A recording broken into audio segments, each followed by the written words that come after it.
बिस्मिल्लाहिर्रहमानिर्रहीम। Programme focus में आपको कुछ अपडेट कहते हैं। बिजनेस अपडेट में सबसे पहले बात करेंगे पाकिस्तान स्टॉक एक्सचेंज की। आज भी रिकॉर्ड तेजी देखी गई। ट्रेडिंग के दौरान 100 इंडेक्स ने तारीख रकम कर दी। दो नए रिकॉर्ड आज भी 100 इंडेक्स ने कायम किए। पहला रिकॉर्ड बुलंद तरीन सतह पर ट्रेड होने का, दूसरा रिकॉर्ड बुलंद तरीन सतह पर बंद होने का। मजमूई तौर पर अगर मैं बात करूं कारकर्दगी की, तो 100 इंडेक्स की कारकर्दगी आज रही क्लोजिंग के वक्त 58,899 पॉइंट्स के साथ तारीख में पहली दफा 100 इंडेक्स बंद हुआ।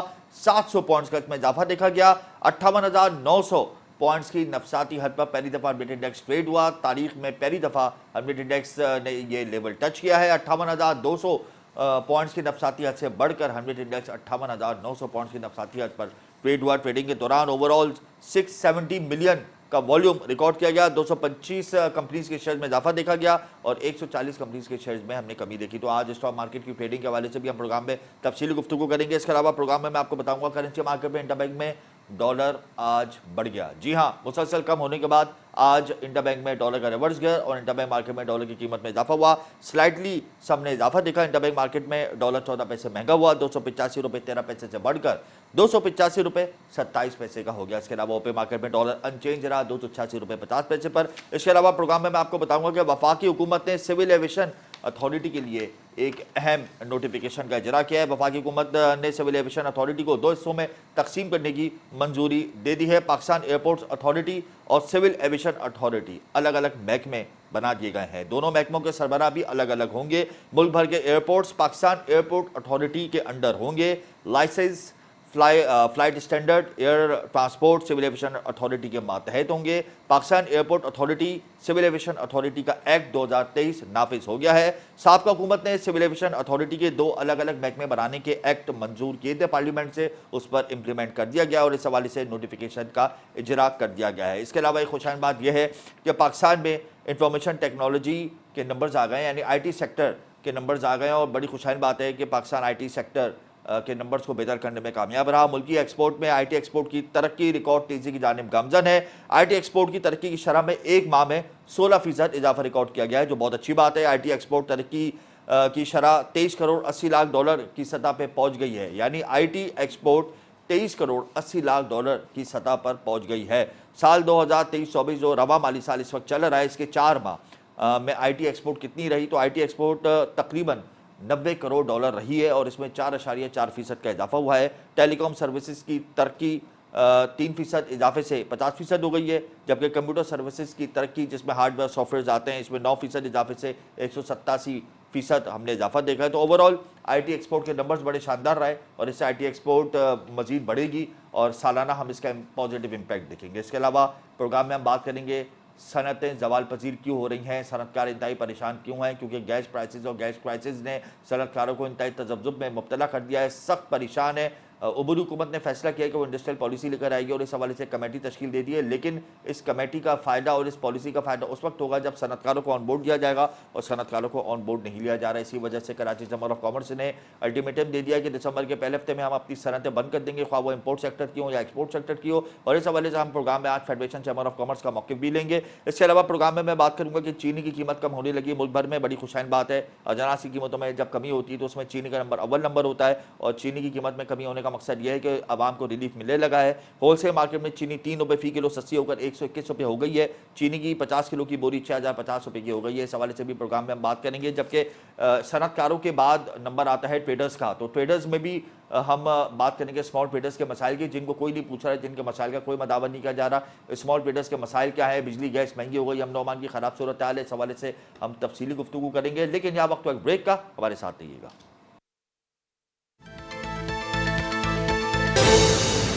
Welcome back. Pakistan stock exchange में आज रिकॉर्ड तेजी देखी गई। आज भी 100 इंडेक्स ने 2 नए रिकॉर्ड कायम किए, एक बुलंद तरीन सतह पर ट्रेड होने का और दूसरा बुलंद तरीन सतह पर बंद होने का। इसी हवाले से हम प्रोग्राम में गुफ्तगू करेंगे और हमें ज्वाइन कर चुके हैं सलमान नकवी, स्टॉक एक्सपर्ट हैं। बहुत शुक्रिया सलमान साहब। आज पाकिस्तान स्टॉक एक्सचेंज में रिकॉर्ड तेजी बरपाती, 100 इंडेक्स ने तारीख रकम कर दी, 2 नए रिकॉर्ड कायम कर दिए और अपने ही साहब का रिकॉर्ड तोड़कर 100 इंडेक्स ने तारीख रकम कर दिए। वजूहात क्या हैं, कोई इतनी बड़ी खुशखबरी भी सामने तो नहीं आई है और जो मेजर्स अच्छे हो रहे हैं, हमारे फंडामेंटल मेजर्स, उसको भी एब्जॉर्ब कर चुकी है मार्केट। और इंटरेस्ट रेट अगर मुस्तकबिल में कम होगा तो उस वक्त मार्केट बेहतर होनी चाहिए। तो ये कबल अज वक्त मार्केट क्यों रिकॉर्ड बना रही है, क्या ये आर्टिफिशियल तो नहीं है सब? बिस्मिल्लाहिर्रहमानिर्रहीम। हमजा, स्टॉक मार्केट बज़ाहिर अपने रिकॉर्ड ब्रेक करते हुए आ रही है, जी लेकिन अभी भी इसकी प्राइस अर्निंग रेशो 4 के अराउंड है, जो बहुत सस्ती है। इस पूरे खत्ते में सबसे सस्ती तरीन ये इस वक्त मार्केट है। जी और इसके बावजूद के 9 महीने की कॉर्पोरेट अर्निंग्स जो है वो पिछले साल के मुकाबले में 66% बढ़ी हैं, बिल्कुल जबकि डिविडेंड यील्ड जो है तकरीबन मोर देन 30% बढ़ी है पिछले साल के मुकाबले में, और क्वार्टर की अर्निंग्स तकरीबन 38% बढ़ी हैं। और इसके बावजूद हमारी जो मार्केट है वो सिर्फ 4 की प्राइस अर्निंग रेशो पर चल रही है, जबकि फ्रंटियर MSCI फ्रंटियर मार्केट में जितनी भी वहाँ पे स्टॉक एक्सचेंज दूसरे ममालिक की, वो कम से कम 10-12 की प्राइस अर्निंग रेशो पे चल रही है। हमारा हिस्टोरिकल प्राइस अर्निंग रेशो का एवरेज जो है 6% तक रहा है, तो अभी भी 1-1.5% की आराम से गुंजाइश है। यानी इंशाल्लाह ताला हमें यकीन है दिसंबर में अगर हालात अल्लाह ताला सही रखे तो कम से कम 65,000 तक इंडेक्स जो है वो टच कर सकता है। मगर सलमान साहब, ना एक्टिव क्लाइंटेल रेशो इंक्रीज हुआ, ना नए आईपीओज आए, तो उसके बावजूद भी अगर प्राइस अर्निंग रेशो कम है तो ये दूसरे पॉइंट्स भी तो हमारे इस वक्त डिक्लाइन साइड पर है ना। अगर ये बढ़ते हैं तो चलें, वॉल्यूम बड़ा ज़बरदस्त हो रहा है, कारोबार बड़ा ज़बरदस्त हो रहा है, तो मार्केट ऊपर जा रही है। लेकिन ये रोज़मर्रा अगर हंड्रेड इंडेक्स नए रिकॉर्ड बना रहा है तो उसके पीछे आप क्या मामला समझते हैं? क्योंकि एक्टिव क्लाइंट रेशो भी हमारा नहीं बढ़ा और नए आईपीओज भी नहीं आए। बिल्कुल दुरुस्त है। देखो, ये जो आपने बहुत अच्छा पॉइंट रेस करा है हमजा। जी और हमारे एक्टिव क्लाइंटेल जो है UIN नंबर इतने ज्यादा नहीं बढ़े, मामूली से बढ़े हैं फिलहाल इस तेजी में। और उसके साथ साथ जो IPOs भी नहीं आ रहे, बावजूद इसके कि 22% पे पॉलिसी रेट है, तो इस वक्त तो ज्यादा से ज्यादा IPO आने चाहिए, सस्ता तरीन पैसा मिल रहा है। जी इसमें बहुत सारी वजूहत हैं, और इसमें जो है चूंकि हमारी डॉक्यूमेंटेड सेक्टर है और 80% पाकिस्तान में बाकी तमाम काम कैश पे होता है, तो इससे भी थोड़ा सा लोग घबराते हैं। प्लस लेकिन एक और सबसे बड़ी वजह यह कि हमारी स्टॉक की मैनेजमेंट और ब्रोकर्स हजरात को चाहिए कि वो मार्केटिंग टैक्टिक्स जो है वो ज़्यादा से ज़्यादा इस्तेमाल करें, लोगों की अवेयरनेस बढ़ाएं स्टॉक मार्केट के बारे में, और मालूमात फराहम करें। लोगों को पता ही नहीं है, बहुत सारे लोगों को, वो अभी तक जो है डरते हैं स्टॉक मार्केट में आते हुए। वो समझते हैं कि ये जो है यहाँ पे नुकसान हो जाता है, ऐसा वैसे नहीं इतने है। टैक्सेस के साथ कौन कारोबार करेगा सलमान साहब? आपकी आवाज कट गई थी, रिपीट कीजिएगा। इतने टैक्सेस के साथ कौन कारोबार करेगा? हाँ, टैक्सेस अगर कम हो जाएंगे तो ऑब्वियसली एक्टिव क्लाइंटेल रेशो भी इंक्रीज हो जाएगा। टैक्सेस भी हैं, प्लस ये कि लेकिन फिर भी हमारी जो अर्निंग है वो पर मंथ जो है 30% से ज्यादा है, तो बैंक 22% पर एनम देता है, हम 30% पर मंथ दे रहे हैं, बहुत ज्यादा दे रहे हैं। और हमारे स्टॉक एक्सचेंज की मैनेजमेंट को चाहिए कि वो एक्टिवली जो है प्राइवेट, जिसमें आप प्रोग्राम करते हैं, दूसरे तमाम चैनल्स पे स्टॉक के प्रोग्राम्स हों, क्योंकि जितने बड़े चैनल्स होते हैं CNN, BBC, अल जजीरा, आप देखें हर 10 मिनट में स्टॉक एक्सचेंज का रिव्यू आ रहा होता है, वहाँ नीचे ट्रिगर चल रहे होते हैं, रेट्स चल रहे होते हैं। हमारा ऐसा कुछ भी नहीं है। हमारी स्टॉक मैनेजमेंट की जिम्मेदारी बनती है कि मीडिया चैनल को उनसे कोई डील बनाए, उन पर खर्चा करें, फाइनेंसिंग करें, उसके बाद जो है उनकी प्राइम टाइम पे जो है स्टॉक की खबरें आए। यहाँ पे बड़े बड़े लोग विजिट करने आते हैं, काउंसलर्स आते हैं, एम्बेसडर्स आते हैं, जो डेलीगेशंस आते हैं बड़े अच्छे ममालिक के, मगर हमें नहीं पता चलता तो बाहर की दुनिया को क्या मालूम होगा। उनकी खबरें दें, इस सेमिनार करें, रोड शोज करें, सेलिब्रिटीज को बुलाएं जो एक्सप्लेन करें स्टॉक मार्केट के बारे में। बड़े बड़े नाम है, मियां मनशा है, मोहम्मद अली टब्बा है, अकील जेडी है, आरिफ हबीब है, इनको बुलाएं, इनको फिर टीवी पर हाईलाइट करें, लोगों तक अवेयरनेस दें, यूनिवर्सिटीज कॉलेजेस में जाएं, उनके स्टूडेंट्स को बुलाएं, विजिट कराएं, वहाँ कोर्सेज शुरू कराएं। बहुत सारी फिर SIFC जो स्पेशल इन्वेस्टमेंट फैसिलिटेशन काउंसिल बनी, उसमें स्टॉक एक्सचेंज को भी शामिल करा जाए। तो बहुत सारी चीजें स्टॉक मैनेजमेंट को चाहिए जरा एक्टिवली काम करें। मैं समझता हूँ ये उनकी ड्यूटी बनती है, उनका फर्ज बनता है, ब्रोकर्स का भी फर्ज बनता है। तो फिर हमारे यहाँ क्लाइंटेल इंशाल्लाह जरूर बढ़ेगी। जो लोएस्ट इन द रीजन है, अब बांग्लादेश और इंडिया में हमसे कई गुना ज्यादा जो है ना वहाँ क्लाइंटेल है। ये एक बहुत बड़ी वजह है कि वॉल्यूम जो अभी आप देख रहे हैं, इससे कई गुना वॉल्यूम भी बढ़ सकते हैं, स्टॉक मार्केट भी बढ़ सकती है। स्टॉक के फंडामेंटल स्ट्रांग है, सस्ती प्राइस अर्निंग रेशो पे मार्केट इस वक्त ट्रेड कर रही है जी। आइंदा इंशाल्लाह ताला अर्निंग्स और बढ़ेंगी। अनाउंसमेंट सीजन जो आएगा जनवरी फरवरी में, उसमें बहुत अच्छी अनाउंसमेंट आएंगी।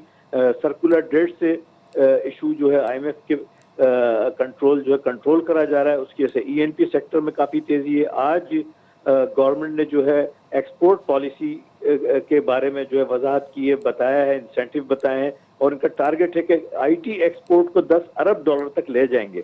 तो इसलिए IT सेक्टर में एक तेजी नजर आ रही है, तेजी हुई है जी। और बम्पर क्रॉप्स हुई हैं, कॉटन की अच्छी क्रॉप्स हुई है, तो हमारे टेक्सटाइल सेक्टर में अच्छी तेजी आ रही है। इसके मगर अलावा गैस और जीएसटी प्लस इलेक्ट्रिसिटी के टैरिफ में भी इजाफा हुआ है और सनतकार परेशान है, रो रहा है, और वो ये कह रहे हैं कि अगर टैरिफ में कमी नहीं होती और क्राइसिस के मसाइल हल नहीं होते तो ऑब्वियसली हमारी एक्सपोर्ट का जो टारगेट है वो मिस होगा। इस हवाले से आप क्या कहेंगे?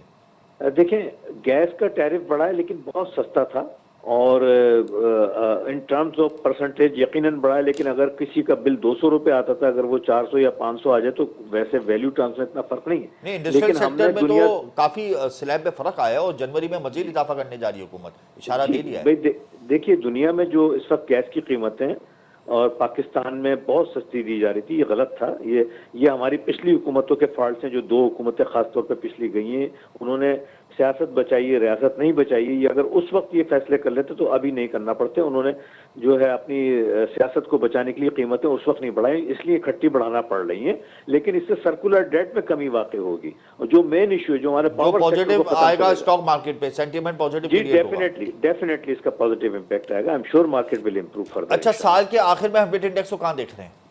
इंशाल्लाह ताला 65,000 तक हमारा उम्मीद है कि जा सकता है, अगर सारी चीजें अच्छी रहें। बहुत शुक्रिया सलमान साहब, आपने अपना कीमती वक्त हमें दिया। पाकिस्तान स्टॉक एक्सचेंज में आज भी रिकॉर्ड तेजी बरपा देखी और एक्टिव क्लाइंटेल मुस्तकबिल में बढ़ाना चाहिए, ये कहना है सलमान नकवी का। ऑब्वियसली इसके लिए तो मैनेजमेंट को आगे होना होगा और मुतारिक होना होगा और ऐसी पॉलिसीज लानी होगी कि स्टॉक मार्केट मजीद तरक्की करे, और वो सिर्फ एक्टिव क्लाइंटेल से ही हो सकती है। इसके अलावा हंड्रेड इंडेक्स आज तारीख रकम की है, 2 बार हंड्रेड इंडेक्स बुलंद तरीन सतह पर ट्रेड हुआ और आज 2 नए रिकॉर्ड बने, एक नई बुलंद तरीन सतह पर ट्रेड होने का और दूसरा बुलंद तरीन सतह पे बंद होने का। ऑब्वियसली अगर मार्केट परफॉर्म करेगी तो इसका मतलब यह है कि जो इन्वेस्टर्स हैं, फाइनेंसर्स हैं, वो खूब मुनाफा कमा रहे हैं और ये पॉजिटिव इंपैक्ट है। और दुनिया भर में इस वक्त पाकिस्तान स्टॉक एक्सचेंज की कारकर्दगी ज़बरदस्त है, अव्वल नंबर पर है। या वक्त तो एक ब्रेक का, हमारे साथ रहिएगा।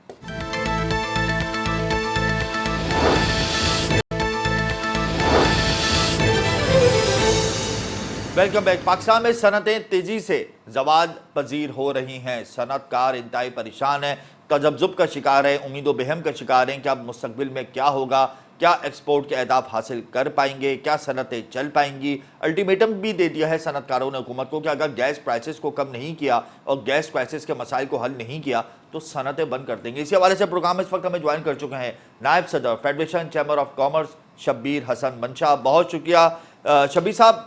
सनतकार इंतहाई परेशान है और मुस्तकबिल में कोई उम्मीद नजर नहीं आ रही कि सनतें चल पाएंगी, क्या कहते हैं आप इस हवाले से? यकीनन एक मामला है जो कि बहुत ज़्यादा सीरियस होता जा रहा है कि सिर्फ जो अभी इस वक्त हालिया जो गैस की प्राइसेस में इंक्रीज़ आया है वो सनतों की वायबिलिटी में चलने के लिए नहायत ही सीरियस प्रॉब्लम्स के तौर पे सामने आ रहा है। जैसे कि आपने अभी अपने इब्तदाइया में कहा कि कराची चैम्बर ने उसके अंदर ऑलरेडी कुछ तहफ़्फ़ुज़ात का इज़हार किया, वो यकीनन दुरुस्त है, क्योंकि वो सनतें जो अपनी कैपेसिटी में पहले तो उसके अंदर इतनी महंगी गैस हो जाएगी और उसके चलने के लिए उसको आखिर में चीज़ इंटरनेशनली या डोमेस्टिकली कंपैरेटिव होके बिकना है, तो वो कैसे माल या ऐसे अखराजात पूरे करेंगे और वो माल कैसे कंपैरेटिव होगा, और फिर वो डोमेस्टिक मार्केट के लिए भी और महंगाई होएगी। ऑलरेडी इस वक्त जो हालात हैं गैस की सप्लाई के, वो नहायत शदीद तकलीफ़देह हालात में, क्योंकि जैसे जैसे मौसम सरमा की तरफ हम जा रहे हैं गैस की अवेलेबिलिटी भी उस तरह नहीं है। तो ये एक ऐसा सीरियस कंसर्न है कि जिसके अंदर हम फिक्रमंद हैं, और हमारे पास ना सिर्फ ये चैम्बर्स के कराची चैम्बर की बात है बल्कि मुख्तलिफ ट्रेड एंड एक्सपोर्ट एसोसिएशन जो कि मैन्युफैक्चर एसोसिएशन है उस तरफ से भी ऐसी ही इतलात आ रही हैं और काफ़ी ज़्यादा तशवीश का इज़हार किया गया है। मतलब अलार्मिंग सिचुएशन है सनतकारों के लिए। आपको क्या लगता है कि साल के इख्तिताम तक हम अपने एक्सपोर्ट के अहदाफ हासिल कर पाएंगे? क्या हम अपनी कॉस्ट ऑफ डूइंग बिजनेस को बेहतर कर पाएंगे या हम इस बार भी फेल हो जाएंगे? यकीनन एक बहुत बड़ा चैलेंज है कि जिस तरह से हमारे यहाँ पे मामलात पाकिस्तान में चल रहे हैं और गैस की प्राइसेस का जो प्राइसेस है, गैस की सप्लाई का एक और क्राइसिस है, तो वो उन हालात में कि ऑलरेडी एक तरफ तो हमारा ये मसला चल रहा है, दूसरी तरफ हमारी ज़रूरत कि IMF की रिक्वायरमेंट्स है कि जी के सर्कुलर डेट को कंट्रोल किया जाए और उसमें प्राइस बढ़ा के किया जाए। तो ये यकीनन बहुत सीरियस इशू है और इसके अंदर जो आदाफ का हासिल करना है वो ज़्यादा चैलेंजिंग हो जाता है। जब इंडस्ट्री पूरी प्रोडक्शन पे चल ना सके तो मज़ीद मुश्किलात की तरफ से जाती है। तो ये ऐसे हालात हैं कि वाकई इसमें परेशानी है, और मुझे तो इन हालात में चलता हुआ ना इसमें तशवीश पाई जाती है। जनवरी के महीने में बिजली और गैस की कीमतों में मजीद इजाफा होने का इशारा दे दिया हुकूमत ने। आईएमएफ का दबाव भी है। अब आईएमएफ का दबाव एक तरफ है और आप लोगों की डिमांड्स एक तरफ हैं, तो हुकूमत क्या करेगी? हुकूमत भी तो मजबूर है आईएमएफ के प्लान में। तो अगर जनवरी में मजीद इंक्रीज हो जाता है टैरिफ में, तो फिर आप लोग क्या करेंगे? ये निहायत अहम सवाल आपने उठाया है, क्योंकि हमजा साहब, आप जिस तरह से मामलात की गिरफ्त रखते हैं उसमें देखने लायक ये है कि ऑलरेडी इस वक्त काबिल बर्दाश्त नहीं है ये प्राइसें, तो आइंदा आने वाले वक्त में मजीद इजाफे के साथ कैसे होंगे। लेकिन दूसरे एंड पे हमें ये भी समझना है कि प्राइसेस सिर्फ मसले का हल नहीं है। हमें और भी ऐसी तजावीज़ जो कि ज़ेर गौर लानी चाहिए कि जो मुतबादिल तवानाई के ज़राए हों और सस्ती तवानाई अवेलेबल की जाए। एसएफसी की जो इस वक्त हालिया फॉर्मेशन है वो काफ़ी ज़्यादा इसके ऊपर कंसर्न है, और ऑलरेडी हुकूमत इसके ऊपर इक़दाम ले रही है। लेकिन हमें ऐसे महसूस होता है कि इसको मज़ीद तेज़ होने की ज़रूरत है, और ग्राउंड पे इम्प्लीमेंट होने में तेज़ तरीन होना चाहिए। और ये बड़ा पॉजिटिव अमल था, लेकिन हमारे को उसकी ग्राउंड पे इम्प्लीमेंटेशन फौरी तौर पे नज़र आने की ज़रूरत है, क्योंकि इतना बड़ा सर्कुलर डेट जो 2000 अरब से ज़्यादा बढ़ चुका जी। है, उसको कवर आखिर कैसे करना है। ये सिर्फ वन साइडेड मसला नहीं है कि जी प्राइस हाइक कर दी जाए और फिर वहाँ पे आईएमएफ की रिक्वायरमेंट है। आईएमएफ की तो बुनियादी तौर पर रिक्वायरमेंट है कि हम अपने अखराजात पूरे करें, लेकिन हमारे पास जो इसमें थेफ्ट है, लाइन लॉसेस हैं, या मज़ीद हमारी जनरेशन है, हमने उसके लिए क्या इकदाम किए हैं वो हमारे पास उसकी कोई इतलात नहीं आ रही हैं, क्योंकि सिर्फ प्राइस हाइक करना ही वो इस सोल्यूशन का हल नहीं है, क्योंकि ये तो एक आरजी सोल्यूशन के तौर पे होगा। इसमें बहुत सारी इंडस्ट्री इसमें कॉम्प्रोमाइज़ हो जाएगी, शायद नहीं चल पाएगी। लेकिन सीरियस मसला ये है कि इसका मुस्तकिल हल को हासिल करने की कोशिश करनी चाहिए, ना कि ये प्राइस वो जो वहाँ पे ब्यूरोक्रेसी बैठी होती है, वो उनके पास सादी सी तजवीज़ मौजूद होती है कि रेवेन्यू को बढ़ाने के लिए हम जी। लोग इसकी प्राइस बढ़ा दें। प्राइस बढ़ाना एक सोल्यूशन का हिस्सा है, तो गुजारिश यही है कि इसको दूसरे एंगल्स को भी एक्सप्लोर करने की ज़रूरत है। अच्छा शब्बीर साहब, आप पाकिस्तान की सबसे बड़ी अपेक्स बॉडी के वाइस प्रेसिडेंट है। Federation chamber of commerce Pakistan की सबसे बड़ी अपेक्स बॉडी है। ये क्यों नहीं इंडस्ट्रियलिस्ट को कन्विंस कर पाई कि अल्टरनेट एनर्जी की तरफ जाएं, सोलर एनर्जी की तरफ जाएं, सिंथेटिक नेचुरल गैस की तरफ जाएं? अगर मुल्क में गैस क्राइसिस है, इलेक्ट्रिसिटी का क्राइसिस है, तो इसको फुलफिल करने के लिए हमारे पास मुतबादिल मौजूद हैं। आप लोग क्यों नहीं कर पाए इस हवाले से कन्विंस लोगों को? ये दो हिस्से हैं जी इस बात के। पहले तो कन्विंस करने की बात नहीं है, क्योंकि एक चीज़ है वायबिलिटी की। जी। तो इंडस्ट्री का अपना एक इंडिजिनस डिसीजन होता है कि उसने क्या करना है। लेकिन लेटली जो हमारे पास इतलात आ रही हैं और जो इस वक्त पॉलिसी चल रही है, और गवर्नमेंट की भी उस तरफ उसकी फैसिलिटेशन मौजूद है कि सोलर को इनकरेज किया जा रहा है, और सोलर को इनकरेज करने से इस वक्त बेशुमार इंडस्ट्री ऐसी है जिसमें बहुत मेगा प्लांट्स लग रहे हैं और अपनी कंजम्पशन के लिए लग रहे हैं। जी। तो ये एक पॉजिटिव अमल है। लेकिन दूसरे एंड पे हमारे लिए परेशान कुन भी हो जाता है, क्योंकि अगेन कैपेसिटी पेमेंट का जो इशू है वो उस पर सवालिया निशान उठाता है। लेकिन हम अपनी एक्सपोर्ट्स को किसी तौर पे भी कॉम्प्रोमाइज़ नहीं कर सकते। ऑलरेडी हमारे मुल्क की एक्सपोर्ट्स और जो हमारी बैरल ऑलरेडी इंक्रीज हुआ है, और जी। ये जो इस वक्त हवाला हुंडी पे क्रैक डाउन हुआ है, हम इसको बहुत ज़्यादा अप्रिशिएट करना चाहते हैं, क्योंकि इसकी वजह से कुछ डॉलर में स्टेबिलिटी भी आई है। पिछले दिनों बेशक डॉलर थोड़ा सा बढ़ा है, लेकिन इस वक्त जो करंटली सिचुएशन है वो डॉलर फिर वापसी स्टेबल होने की तरफ है। तो हम यही उम्मीद करें डॉलर का एनर्जीज के ऊपर जाके हम इस चीज़ को कंट्रोल करने की भी तरफ जा रहे हैं। जी। तो अपेरेंटली डायरेक्शन दुरुस्त है, लेकिन हमें इसमें चूंकि हमारे हालात पहले ही इतने पॉजिटिव नहीं थे, जी। तो उसमें हमारे को ज़्यादा तेज़ी की ज़रूरत है। अच्छा शब्बीर साहब, अब बिजनेसमैन को, इम्पोर्टर्स को फिर से उनको तहफ़्फ़ुज़ात का सामना है एलसीज़ के हवाले से कि कमर्शियल बैंक एलसीज़ खोलने में प्रॉब्लम कर रहे हैं। आयरन ओर सेक्टर के हवाले से, सोलर पैनल के हवाले से, और दीगर सेक्टर जो हैं वो उसकी जद में आने अब शुरू हो गए हैं। तो ये कमर्शियल बैंकों के हवाले से फेडरेशन चैम्बर ऑफ कॉमर्स क्या कर रहा है एलसीज़ के मसाइल को हल करने के लिए? अपेक्स बॉडी क्या कर रही ये बड़ा रेलेवेंट सवाल है आजकल के हालात में, लेकिन मैं आपको अपडेट के तौर पे कुछ शेयर करता जाऊँ। हमारा जी। स्टेट बैंक से या कमर्शियल बैंक से ऑलरेडी बहुत ज़्यादा मतलब राब्ता रहता है, और हमें जो इस वक्त जो इंडस्ट्री या ट्रेड हमें फीडबैक दे रही है कि यहाँ मुश्किलात तो पहले के मुकाबले में जो थोड़ा सा आसानी हुई थी कुछ अर्सा पहले, वो उसमें इजाफा हुआ, और पिछले दिनों तो डॉलर में जी। इजाफा होना भी उसकी सप्लाई और डिमांड का फ़र्क था। लेकिन आज की करंट हालात में अगर हम बात करें गुज़िश्ता चंद दिनों से, तो वो जितना था मामला, अब उसमें ईज़ अप होना शुरू हुआ, और फिर अगेन लगता यही है कि इस वक्त सिचुएशन बेहतरी की तरफ है। और चूंकि हमारे ऑलरेडी राब्ते हैं, तो हमारे पास पॉजिटिव न्यूज़ इस लिहाज से आ रही हैं कि एलसीएस उस तरीके से जो रुकावट थी वैसी नहीं है, अब खुलनी शुरू हो गई है अच्छा, दोबारा से। आखिर में ये बता दें शब्बीर साहब के हुकूमत, अबूरी हुकूमत ने ये फैसला किया है कि इंडस्ट्रियल पॉलिसी लाई जाए और इस हवाले से एक कमेटी तश्कील दे दी है, काउंसिल तश्कील दे दिया है और उसके चेयरमैन मौजूदा वफाकी वजीर तिजारत और सनत हैं। तो क्या लगता है इंडस्ट्रियल पॉलिसी कामयाब हो पाएगी? वैसे इंडस्ट्रियलिस्ट इतना परेशान है वो इस पॉलिसी को तो वैसे कंडेम कर चुका है और मुस्तरद कर चुका है कि एनर्जी क्राइसिस और एनर्जी प्राइसिस के जो मसाइल हैं उनको सामने रखते हुए इस पॉलिसी की कोई ज़रूरत नहीं है, पहले इन मसाइल को हल करें।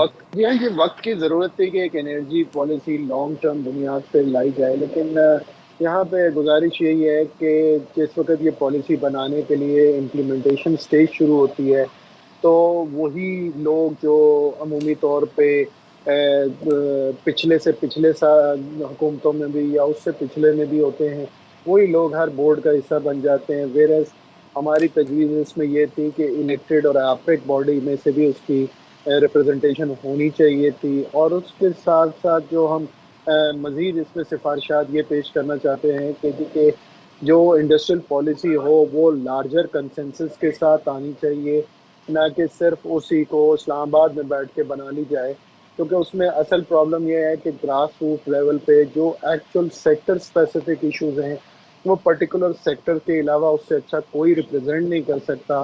तो हमारी गुजारिश उसमें यही थी कि उनमें पर्टिकुलर सब जो कमेटी है उसमें जो इन्होंने बनाई है उसमें रेलिवेंट सेक्टर्स को भी शामिल करते, और सेक्टर्स को शामिल करने की वजह से यहाँ पे उसकी रिप्रेजेंटेशन बेहतर हो जाती। मतलब इंडस्ट्रियल पॉलिसी जो अबूरी हुकूमत बनाने जा रही है, अगर इसमें फेडरेशन या अपेक्स बॉडीज जो बिजनेस कम्युनिटी की हैं या एसोसिएशन अगर नहीं होती तो इस इंडस्ट्रियल पॉलिसी का कोई फायदा नहीं। फायदा तो इस सच कोशिश तो की जाती है और हम इस चीज़ को अप्रिशिएट करते हैं और वक्त की ज़रूरत भी है, लेकिन हमारी इसमें गुजारिश है कि रेलेवेंट एसोसिएशन जिस सेक्टर से मुतालिक पॉलिसी हो उसको सब कमेटियों में लाजमी शामिल किए जाए और लार्जर पिक्चर में एपेक्स बॉडी की नुमाइंदगी उसमें ज़रूर होनी चाहिए। बहुत शुक्रिया शब्बीर साहब, आपने अपना कीमती वक्त हमें दिया। इसमें कोई दो राय नहीं कि इंडस्ट्रियल पॉलिसी वक्त की ज़रूरत है और इसी हवाले से अबूरी हुकूमत ने यह फैसला किया है कि इंडस्ट्रियल पॉलिसी को लाया जाए और इस हवाले से कौंसल बना दी है और कौंसल के अंदर फेडरेशन चैम्बर ऑफ कॉमर्स और दीगर एसोसिएशन के रहनुमा को शामिल नहीं किया गया है। फेडरेशन चैम्बर ऑफ कॉमर्स के नुमाइंदगान हुकूमत से अपील करते हैं कि वो भी अगर इस कमेटी में या इस कौंसिल में हिस्सेदार बन जाएं तो मजीद आसानियां पैदा हो सकती हैं, इंडस्ट्रियल पॉलिसी कामयाब हो सकती है। जबकि सनतकार अभी भी तजब्जुब का शिकार हैं कि मुस्तक़बिल में गैस की प्राइसेस के हवाले से हुकूमत क्या एक्शन लेगी, और अभी भी गैस की प्राइसेस बहुत ज़्यादा हैं और इसमें इंडस्ट्रीज़ का चलना नामुमकिन है। तो आइंदा आने वाले दिनों में हुकूमत के लिए चैलेंजेस होंगे और सनतकारों के लिए भी चैलेंजेस होंगे। यहाँ वक्त तो एक ब्रेक का, हमारे साथ रहिएगा।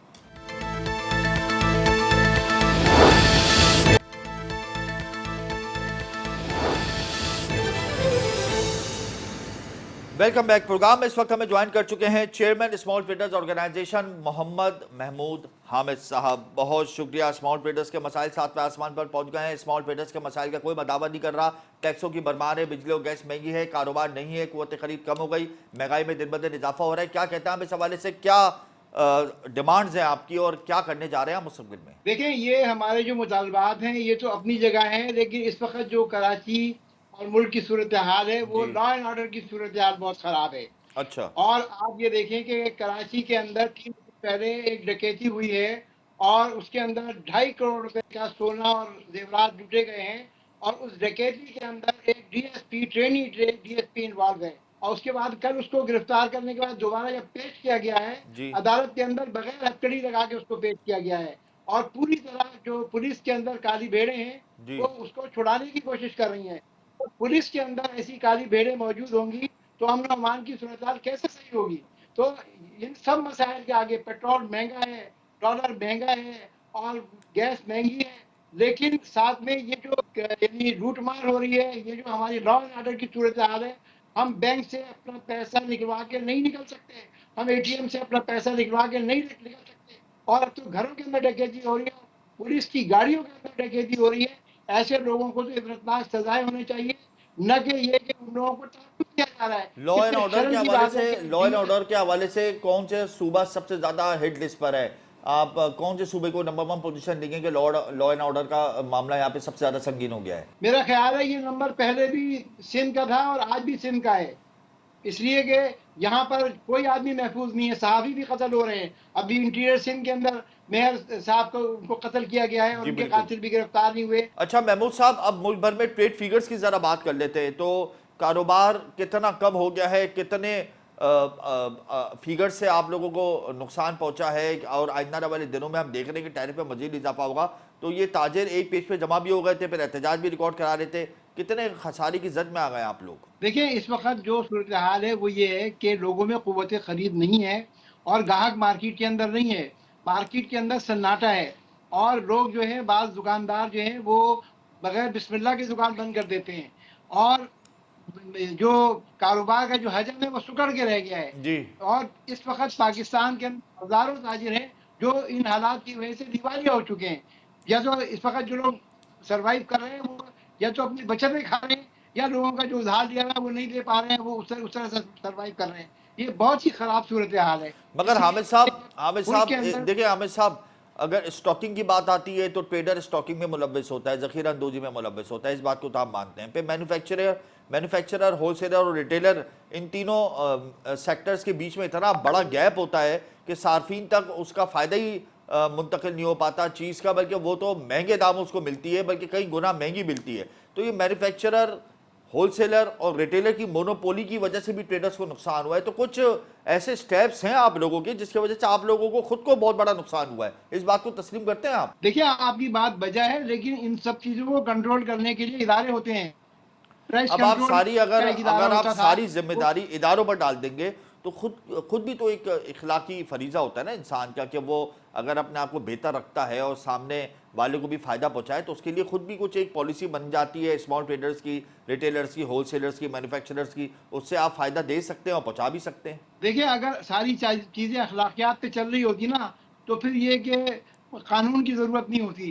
कानून इसीलिए होता है कि वो पाबंद करे, और कानून अगर जब हरकत में आता है तो लोगों के अंदर उसका खौफ होता है। मैं ये कहता हूँ, सारे ताजिर जखीरा अंदोजी मुलविस नहीं होते, चंद होते हैं। अगर आप उनके ऊपर कार्रवाई करें, उनको देखें।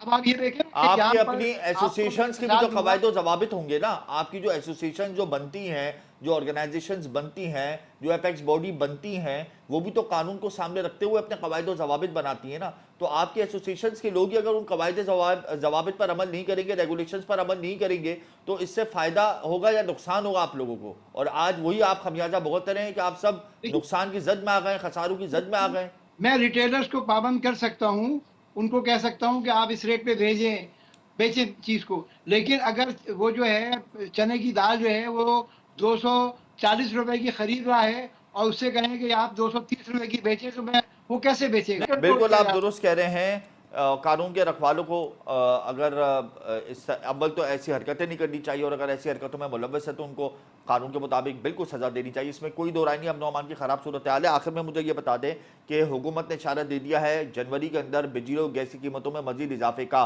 कारोबार वैसे ही नहीं है, तजारती मराकज़ वीरान है। आप लोग कहाँ खड़े होंगे मुस्तकबिल में और आप लोगों का क्या प्लान है? देखिए, मैं बिल्कुल आप सही फरमा रहे हैं कि ये जो 70 करोड़ डॉलर की खुशखबरी हमें सुनाई जा रही है कि IMF हमें दे रही है, तो इसके बदले में 94 खरब रुपए के आमदनी का वादा किया गया है, और वो आमदनी जो है वो इन्हीं अवाम और इन्हीं ताजरों के खून पसीने की कमाई से हासिल की जाएगी।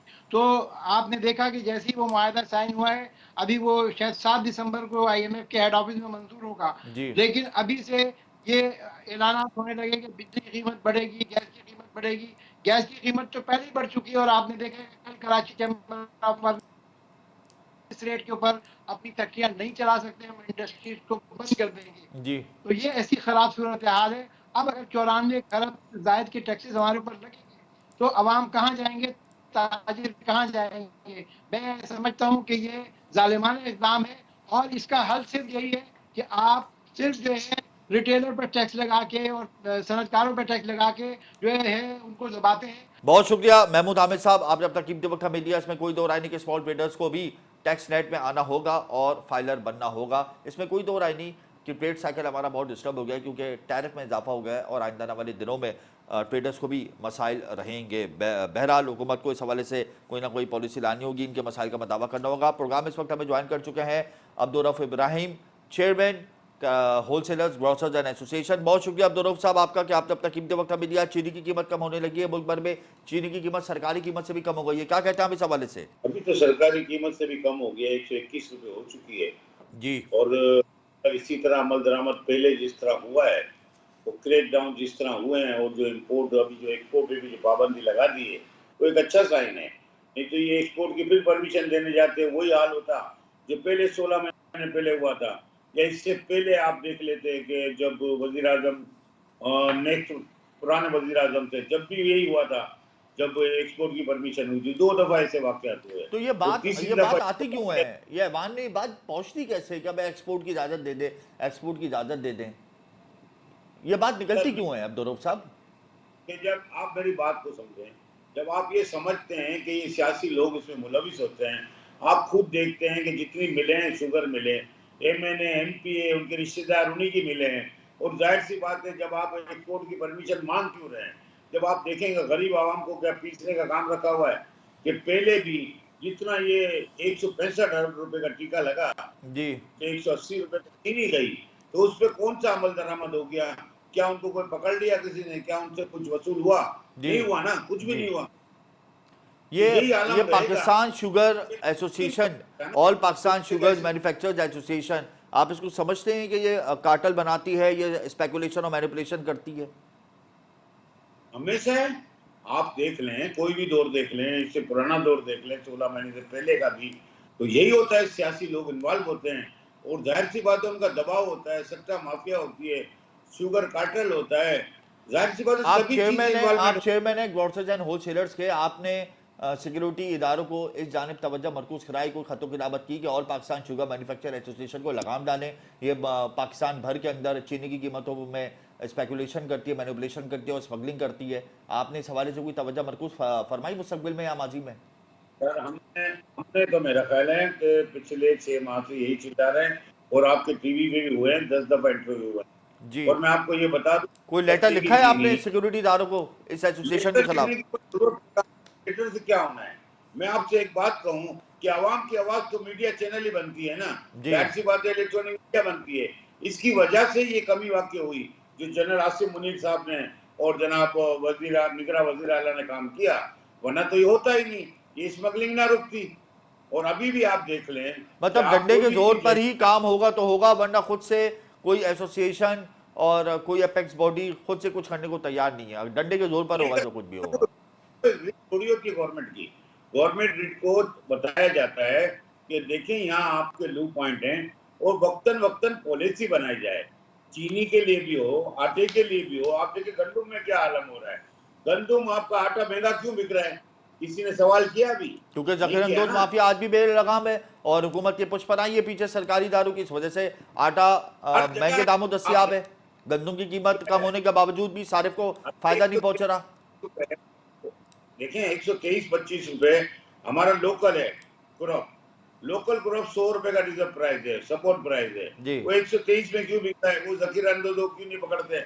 अब आप दूसरा देखें कि इंपोर्ट में हमारी गंदुम 98 रुपीज की पड़ती है, और वही गंदुम 108 रुपए की बिक रही है बाहर, तो इंपोर्टर हजरात भी कार्टेल बना के बैठे हैं, तो उसको क्या करें हम, बताओ? तो आप लोग क्या बेबस हो गए? ग्रोसर्स वाले, होलसेलर्स वाले, आप लोग बाइकआउट क्यों नहीं करते? आप लोग इनसे खरीदारी ना करें, ये लोग खुद नीचे आ जाएंगे, अपने दाम को नीचे ले आएंगे, आप लोग क्यों इतने बेबस बने हुए? आप लोग मैदान में आ जाए ना। आप मेरी बात समझें भाई, इस तरह नहीं हो सकता है। अच्छा, इस तरीके से नहीं होगा। 10,000 टन रोज चाहिए, ये किस तरह हो सकता है? मुमकिन ही नहीं है। मतलब आप बाइकआउट नहीं कर सकते? आप बाइकआउट नहीं कर सकते मैन्युफैक्चरर करने के बाद आटा? देखिए अब्दुर्रऊफ साहब, एक सिंपल सा फार्मूला है जो मैं आपके सामने पेश करना चाह रहा हूँ, आप मेरे पहले सवाल को तामुल के साथ सुन लीजिए। एक सिंपल सा फार्मूला है, देखें आप हैं होलसेलर हैं, आपने मैन्युफैक्चरर से परचेजिंग की, होलसेल मार्केट में आप लाए, उसके बाद आपके पास से रिटेल मार्केट में जाएगा दाम, जितना भी आपका अजनास है वो रिटेल मार्केट में पहुंच गया। अगर आप मैन्युफैक्चरर से बाइकआउट कर देते हैं और ये कह के बाइकआउट करते हैं कि आपकी जो सरकारी कीमत है वो ये है और आप हमें मुनाफे में यानी स्पेकुलेट करके क्यों दे रहे हैं, हम आपसे नहीं खरीदेंगे, क्योंकि अगर हम आपसे महंगा खरीदेंगे तो हम महंगा बेचेंगे, और जब रिटेलर को महंगा पहुंचेगा तो सारिफ तक तो वो कई गुना महंगा हो जाएगा। तो यहाँ पे तो आप भी मैं समझता हूँ कि थोड़ा सा अगर हिम्मत का मुजाहरा करें, मुतारिक हों, उनको सपोर्ट ना करें कार्टेल को, तो काफ़ी हद तक महंगाई को कंट्रोल किया जा सकता है। मैं आपको बात बताऊं, जब हम 2 वक्त की रोटी भी लोगों से छीनते हैं, अब आप ये भी अंदाजा कर लें कि हम ये जो आटा गवर्नमेंट ने प्राइस फिक्स नहीं, जो मैंने आपसे सवाल किया मुझे उसका तो जवाब दीजिए ना पहले, कि मैं जो आपसे सवाल कर रहा हूं मुझे आप उसका तो जवाब दें कि ये मैं जो सवाल कर रहा हूं, अगर आप इसमें बाइकआउट पे चले जाते हैं या अगर आप रजिस्ट करते हैं इन लोगों से, तो फर्क आएगा या नहीं आएगा होलसेल मार्केट में? नहीं आएगा। नहीं आएगा, यानी आप लोग बेबस हैं। बेबस है, बिल्कुल बेबस। मतलब आपने खरीदारी लाजमी करनी है, कोई आपके ऊपर दबाव डालता है कि आप खरीदारी करें?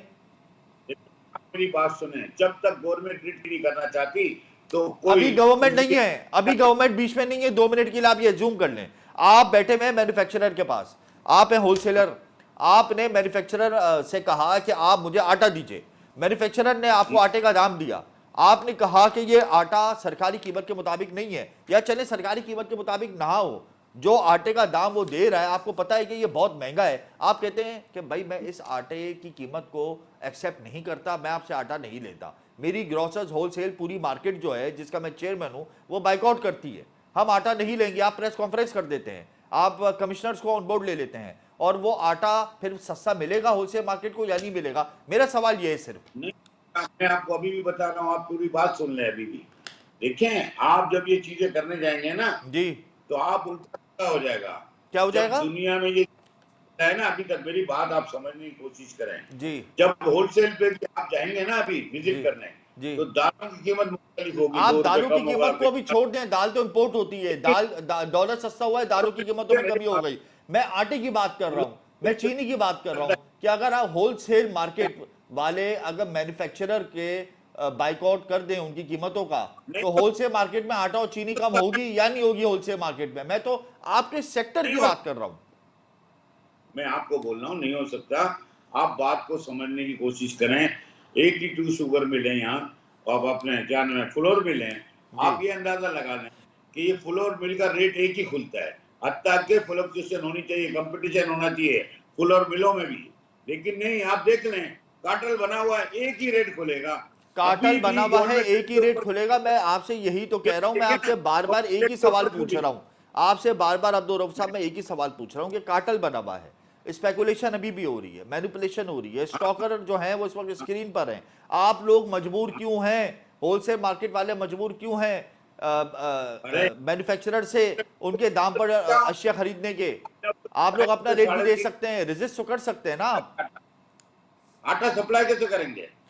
आप आटे का बाइकआउट कर दीजिए, आप आटे का बाइकआउट कर दीजिए, हकाइक सामने लाइए, प्रेस कॉन्फ्रेंस कर दीजिए, बता दीजिए ना आवाम को कि भाई ये शुगर मिल, ये फ्लोर मिल अपने मनपसंद रेट देती है, इसमें स्पेकुलेशन करती है, हम बाइकआउट करने जा रहे हैं, बहरान खड़ा हो जाएगा, हुकूमत आए मैदान में आए, सिक्योरिटी एजेंसीज आए मैदान में आए, रेट को कंट्रोल करें।